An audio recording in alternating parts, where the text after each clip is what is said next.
Stop scrolling. That anxiety you feel when you check your bank account, we are going to fix that, starting right now. Welcome back. If you're listening to this, chances are you've felt that specific kind of knot in your stomach. The one that tightens when bills arrive, or when you realize it's only the 15th of the month. But your checking account is looking dangerously empty. We are often told that money is complicated. We're told we need to be math geniuses or Wall Street experts to build wealth. But that is a lie. Personal finance is only 20% head knowledge, the other 80%. It's behavior. It's habit. Today, we aren't talking about complex stock option strategies or tax loopholes. We are going to spend the next 10 minutes breaking down simple, almost invisible habits. These are small tweaks to your daily routine that, over time, compound into a completely different life. A life where you control your money, instead of your money controlling you. Let's start with habit number 1, turning on the lights. Most people ignore their finances because they are afraid of what they might see. It's like hearing a noise in the basement and being too scared to go down there. But you cannot fix what you do not face. The first habit is simple. Check your accounts every single morning.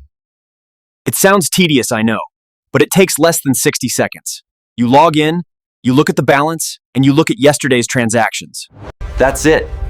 You don't even have to do anything about it yet. Why does this work? Because of a psychological concept called awareness. When you know you are going to look at your bank account tomorrow morning, you think twice about buying that overpriced lunch today. It keeps you honest. It shines a flashlight on the money leaks, those small recurring charges or accidental subscriptions that drain your wealth silently. Make this your coffee ritual. Sip coffee, check balance. Build the awareness, and the behavior will follow. Now that we're aware, let's talk about the enemy of wealth: impulse. We live in a world designed to make us spend. One-click ordering, saved credit cards, targeted ads, it's all optimized to bypass your logical brain and hit your emotional brain. This leads us to habit number 2, the 24-hour rule. Here is how it works. If you see something you want to buy that falls outside of your absolute necessities, client, a new pair of shoes, A gadget, a piece of decor, you are not allowed to buy it immediately. You must wait 24 hours. Add it to your cart? Fine. But do not click checkout. During those 24 hours, your brain cools down. The dopamine rush of wanting the item fades, and your rational brain steps in to ask, do I actually need this? Or was I just bored? Was I stressed? Was I trying to impress someone? You will be shocked at how often, after 24 hours, you simply close the tab and move on. You just saved money by doing absolutely nothing. Habit number 3 is the oldest rule in the book, but almost nobody actually does it correctly. It is called paying yourself first. Most people get their paycheck, pay their rent, pay their bills, buy their groceries, go out for dinner, and then, if there is anything left over, they try to save it. The problem is, there is never anything left over. You need to flip the equation. The moment your income hits your account, a portion of it should immediately move to a savings or investment account. Before you pay the electric bill. Before you buy groceries. This needs to be automated. You cannot rely on your willpower. Willpower is a finite resource. Automation is infinite. Set up an automatic transfer for the day after payday, even if it's just $50. Set up an automatic transfer for the day after payday, even if it's just $50. By removing that money immediately, you force yourself to live on what remains. You adapt. You won't miss that $50, but your savings account will notice it. Over a year, that habit builds a safety net that protects you from life's emergencies. Let's move to habit number 4, the subscription detox.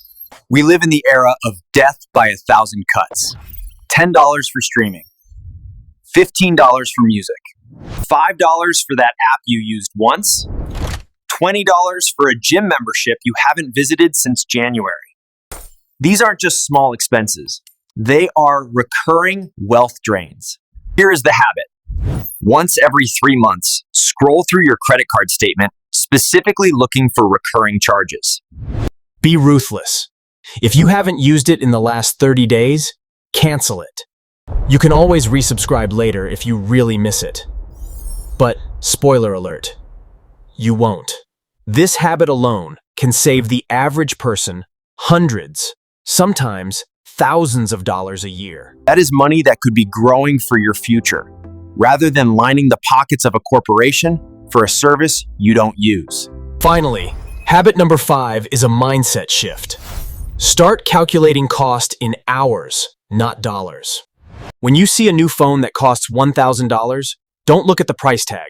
Ask yourself, how many hours do I have to work to pay for this?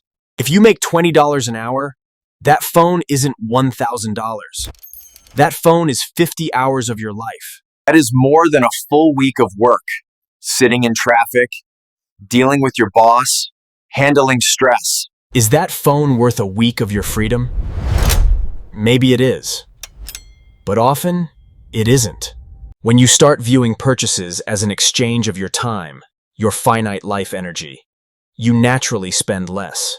You start valuing your freedom more than you value material things. That is the ultimate financial habit, valuing your life over your stuff. Money is just a tool.